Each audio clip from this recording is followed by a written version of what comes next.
ইন্দ্রদা, ও ইন্দ্রদা, জিতে গাই মেয়ের ভাই। ঘরেই রাখা আছে।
কাল থেকে আপনারা এখন কোথায় আছেন? আমরা এখনো গাছতলাতে নীলকণ্ঠতলা মন্দিরেই বসে আছি।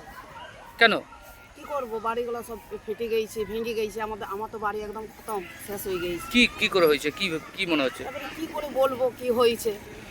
হঠাৎ এমন একটা ইয়ার মতো ঝড়ের মতো এলো যে একদম ফাটিন দিয়ে পুরো চলে গেল, বাড়ি টাড়ি সব পড়ে গেল, কিচ্ছু নেই আমাদের। কারা বলেছে বাড়ি থেকে বাইরে বেরিয়ে যেতে? তাহলে বাড়িতে এখন পুলিশ এসে আমাদের খালি করাইলে যে এখন খালি করে দাও, দেখি ফাইসালা কি হয়, তারপরে আবার ব্যবস্থা হবে।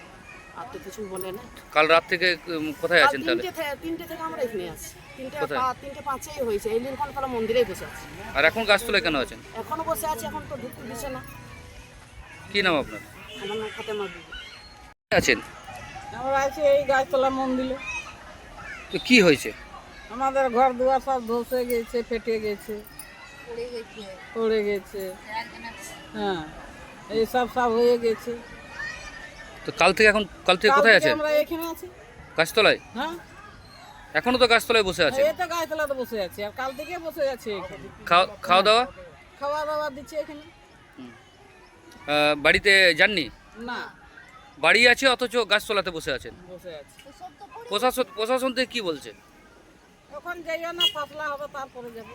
আর ভেতরে বাড়িতে মালপত্র সব আছে। বাড়িতে মালপত্র কোথায় আছে? বাড়িতে কি আছে মালপত্র? সব কিছু আছে, যে ঘর করনা থাকে।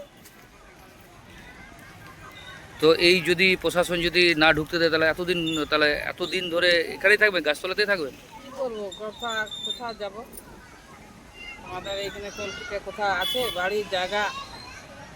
হ্যাঁ, আমাদের এখানে শাশ শ্বশুর আমলে এখানে কেটে গেল, আমরা এখন ছিলাপিলা নিয়ে কেটে গেল, আর এই হয়ে গেল হাটকারি। আপনার নাম? আমার নাম তারা দেবী।